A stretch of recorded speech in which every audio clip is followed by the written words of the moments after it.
사랑하는 성도 여러분, 그리고 진리의 말씀을 사모하는 모든 분들께 주님의 이름으로 문안드립니다. 오늘 우리는 잠시 일상의 분주함을 내려놓고 우리 영혼의 가장 깊은 곳을 향한 여정을 함께 떠나보고자 합니다. 혹시 이런 질문을 스스로에게 던져보신 적이 있으십니까? 나는 그리스도인이라고 말하는데 왜 내 삶은 때로 이토록 공허하고 메마르게 느껴질까? 분명 하나님을 믿는다고 고백하는데 왜 기쁨보다는 영적인 무기력함과 우울감에 시달릴 때가 많을까? 이것은 비단 한두 사람만의 고민이 아닐 것입니다. 오늘날 수많은 그리스도인들이 신앙생활의 풍성함과 능력을 온전히 누리지 못한 채 겨우겨우 믿음의 명맥만 유지하며 살아가는 안타까운 현실을 마주하곤 합니다. 오늘 우리가 함께 묵상할 말씀은 바로 이 문제에 대한 가장 깊고 본질적인 해답을 제시합니다. 사도 바울이 에베소 교회를 향해 드렸던 위대한 기도, 에베소서 3장 14절에서 마지막 절까지의 말씀입니다. 이 기도는 단순히 2000년 전의 기록으로 끝나는 것이 아니라 오늘을 살아가는 바로 우리 각자를 향한 하나님의 간절한 마음이며 우리가 마땅히 누려야 할 영광스러운 삶의 청사진입니다. 본격적인 말씀에 들어가기 앞서 만일 이 시간이 여러분의 마음에 작은 울림이라도 준다면 구독과 좋아요를 통해 이 은혜의 말씀을 더 많은 분들과 함께 나누는 일에 동참해 주시길 부탁드립니다. 여러분의 작은 손길이 어둠 속에서 길을 찾는 또 다른 영혼에게 빛을 전하는 귀한 통로가 될 것입니다. 이 채널을 통해 하나님의 선한 역사가 널리 퍼져나가도록 함께 기도해 주십시오. 여러분의 삶에 하나님의 평강이 가득하기를 축복합니다. 자, 이제 떨리는 마음으로 사도 바울의 기도 속으로 들어가 보겠습니다. 이 기도는 성경 전체를 통틀어 가장 숭고하고 장엄한 부분 중 하나입니다. 이것은 바울 자신이나 몇몇 특별한 사도들만을 위한 기도가 아니었습니다. 그는 에베소 교회의 이름 모를 평범한 성도들, 노예와 자유인을 가리지 않고 모든 그리스도인들을 위해 이 기도를 드렸습니다. 그러므로 이 기도는 바로 오늘 저와 여러분을 위한 것입니다. 그렇다면 왜 우리의 신앙생활은 이토록 빈곤하고 패배감에 젖어 있을 때가 많을까요? 그 근본적인 원인은 바로 무지에 있습니다. 하지만 여기서 말하는 무지는 단순히 성경을 읽지 않는 무지를 넘어섭니다. 첫 번째 무지는 말 그대로 하나님의 말씀, 즉 성경이 우리에게 무엇을 약속하고 있는지를 모르는 것입니다. 많은 사람들이 성경을 체계적으로 읽기보다는 자신이 좋아하는 구절이나 위로가 되는 시편 말씀에만 머무르곤 합니다. 마치 거대한 보물 지도를 가지고 있으면서도 현관 앞마당만 파보고는 보물이 없다고 단정하는 것과 같습니다. 성경은 우리가 상상할 수 없는 풍성한 보화, 헤아릴 수 없는 그리스도의 풍성함과 하나님의 영광의 풍성함을 약속하고 있는데도 말입니다. 하지만 더 심각한 두 번째 무지가 있습니다. 그것은 성경의 글자는 알지만 그 안에 담긴 영적인 의미와 능력을 전혀 깨닫지 못하는 무지입니다. 성경을 하나의 문학 작품처럼 혹은 미학적인 대상으로만 감상하는 것입니다. 우리는 바울의 이 기도를 읽으며 정말 문장이 아름답다, 참으로 고상한 사상이다 라고 감탄만 하고 끝낼 수 있습니다. 하지만 바울은 아름다운 기도문을 쓰려고 이 글을 쓴 것이 아닙니다. 그는 목회자로서 에베소 성도들의 영혼을 진심으로 걱정하며 그들이 하나님의 충만하심을 알게 되기를 간절히 바라는 마음으로 무릎을 꿇었던 것입니다. 이것은 마치 아름답게 포장된 선물을 감상만 하고 그 안에 담긴 진짜 보물은 결코 열어보지 않는 것과 같습니다. 믿음이란 그 포장지를 찢고 들어가 진리를 나의 것으로 취하는 행위입니다. 말씀을 읽을 때마다 이 말씀이 지금의 나에게도 사실인가? 나는 이 말씀대로 살고 있는가? 라고 스스로에게 묻는 것입니다. 자, 그렇다면 바울은 우리를 위해 구체적으로 무엇을 기도했을까요? 우리가 어떤 존재가 되기를 그토록 갈망했을까요? 첫 번째 간구는 이것입니다. 그리스도께서 믿음으로 말미암아 너희 마음에 계시게 하시옵고 어떤 분은 이렇게 반문할지 모릅니다. 그리스도인이라면 당연히 그리스도께서 마음속에 계신 것 아닌가요? 이미 믿는 사람들을 위해 이런 기도를 하는 거죠. 네, 아주 정확한 질문입니다. 우리가 예수님을 믿는 순간 그리스도는 우리 안에 오십니다. 그것은 신학적인 진리입니다. 하지만 바울이 사용한 계시다라는 헬라어 단어는 단순히 존재한다는 의미를 넘어섭니다. 이 단어는 안에 정착하여 영구히 거주한다는 뜻을 가지고 있습니다. 마치 어떤 집에 잠시 들르는 손님이 아니라 그 집의 주인이 되어 완전히 정착하는 것을 의미합니다. 잠시 머무는 방문객이 아니라 그 집의 모든 것을 다스리고 통제하는 주인이 되는 것입니다. 바울이 기도한 것은 그리스도께서 우리 삶의 손님이 아니라 주인으로 온전히 자리 잡으시는 것입니다. 내가 사는 것이 아니요 오직 내 안에 그리스도께서 사시는 것이라는 갈라디아서의 고백처럼 그분이 내 삶의 중심이 되고 나는 그분의 종이 되는 상태를 말합니다. 더 나아가 이것은 단순히 믿음으로 그렇다고 여기는 차원을 넘어섭니다. 이것은 우리 의식의 영역에서 그분의 임재를 생생하게 느끼고 아는 것입니다. 아, 주님이 지금 나와 함께 하시는구나 라는 사실을 머리로 아는 것을 넘어 가슴으로 깊이 느끼고 체험하는 것입니다. 이것이 바로 성령님의 특별한 사역입니다. 성령님은 우리에게 환상을 보여주시는 것이 아니라 주 예수 그리스도를 영적으로 너무나도 실제적인 분으로 만들어주십니다. 마치 얼굴과 얼굴을 마주하여 대화하는 것처럼 그분의 임재를 의식적으로 경험하게 하시는 것입니다. 이것이야말로 영생입니다. 요한복음에서 예수님께서 친히 기도하셨듯이 영생은 곧 유일하신 참 하나님과 그가 보내신 자 예수 그리스도를 아는 것입니다. 여기서 안다는 것은 지식적인 알미 아니라 인격적이고 친밀한 경험적인 알을 의미합니다. 바울은 에베소 성도들이 그리고 오늘 우리가 바로 이 깊은 암에 이르기를 기도하고 있는 것입니다. 두 번째 간구는 모든 성도와 함께 지식에 넘치는 그리스도의 사랑을 아는 것입니다. 그리스도의 사랑을 모르는 그리스도인은 없습니다.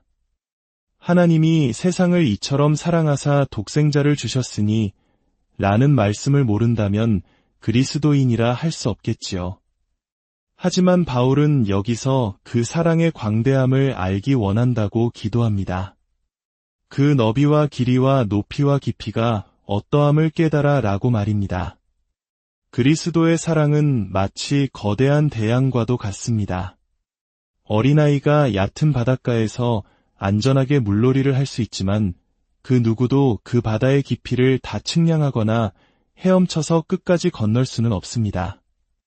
우리가 그 사랑의 바다에 몇 년을 헤엄쳤다 해도 그 사랑은 여전히 영원하고 무한하며 절대적입니다. 사랑하는 성도 여러분, 오늘날 우리 모두의 가장 큰 문제는 그리스도의 사랑을 진정으로 알지 못한다는 것입니다. 우리는 안다고 생각하지만 사실은 그저 해변에서 발만 적시고 있는지도 모릅니다. 우리가 그 사랑을 정말로 알게 될 때 그 사랑은 우리를 압도할 것입니다. 찬송가 가사처럼 그 크신 하나님의 사랑 말로다 형용 못하네라고 고백하며 경이로움과 사랑과 찬양 속에 길을 잃게 될 것입니다. 그 사랑 앞에 우리의 교만은 부서지고 세상의 자랑거리는 하찮게 여겨질 것입니다. 여러분은 혹시 그 사랑의 깊이에 압도되어 완전히 깨어져 본 경험이 있으십니까? 그것이 바로 바울이 우리를 위해 기도하는 것입니다. 더 나아가 이 사랑은 집단적인 사랑을 넘어 지극히 개인적인 사랑입니다. 바울은 모든 성도와 함께 그 사랑을 깨닫기를 기도하면서도 동시에 지식을 초월하는 그리스도의 사랑을 알라고 덧붙입니다. 이것은 나를 향한 그분의 개인적인 사랑의 속삭임을 듣는 것입니다. 하나님의 아들이 나를 사랑하사 나를 위하여 자기 자신을 버리셨다는 그 사실이 내 심장을 울리고 눈물과 기쁨으로 나를 채우는 경험입니다. 세 번째 간구는 하나님의 모든 충만하신 것으로 너희에게 충만하게 하시기를 구하는 것입니다. 이것이 어떻게 가능할까요? 이것은 과장된 표현이 아닐까요? 아닙니다. 이것은 매우 실제적인 간구입니다. 앞서 말한 대양의 비유를 다시 생각해 봅시다. 거대한 바다에 작은 병 하나를 담그면 그 병은 바닷물로 가득 찹니다. 병은 바다 안에 있고 바다는 병 안에 있습니다. 그 작은 병은 자신의 용량 안에서 바다의 충만함으로 채워지는 것입니다. 마찬가지로 우리 안에 신성의 모든 충만이 육체로 거하시는 그리스도께서 내주하실 때 하나님의 충만하심이 우리 안에 거하게 됩니다. 우리가 매 순간 하나님께서 우리를 위해 예비하신 모든 것을 알고 경험하는 것, 그것이 바로 하나님의 충만함으로 채워지는 것입니다. 그렇다면 이 놀랍고 영광스러운 상태에 우리는 어떻게 이를 수 있을까요? 절망적으로 들리십니까? 아닙니다. 바울은 그 길 또한 친절하게 안내하고 있습니다. 가장 먼저 우리는 이 말씀이 나를 위한 것이며 내 삶에서 이루어질 수 있는 가능성임을 믿음으로 받아들여야 합니다. 그리고 그것을 간절히 사모해야 합니다. 우리의 현재 신앙 상태에 만족하지 않고 깊은 불만족을 느끼기 시작해야 합니다. 나도 저런 충만한 삶을 살도록 부름받았는데 왜 나는 이렇지? 라는 거룩한 갈망이 우리 안에서 불타올라야 합니다. 그리고 다음 단계는 그의 성령으로 말미암아 너희 속사람을 능력으로 강건하게 하옵시며 라는 기도를 드리는 것입니다. 이 충만함을 받기 전에 우리의 내면이 먼저 성령의 능력으로 강건해져야 합니다. 왜 그럴까요? 한 가지 비유를 들어보겠습니다. 한국 전쟁 직후 오랜 굶주림에 시달렸던 분들에게 갑자기 기름진 음식을 드리는 것이 얼마나 위험했는지를 기억하는 분들이 계실 겁니다. 쇠약해진 몸은 그 풍성한 음식을 감당하지 못하고 오히려 목숨을 잃을 수도 있습니다. 그들에게는 먼저 미음이나 영양주사로 몸을 서서히 회복시키는 과정이 필요합니다. 영적인 원리도 마찬가지입니다.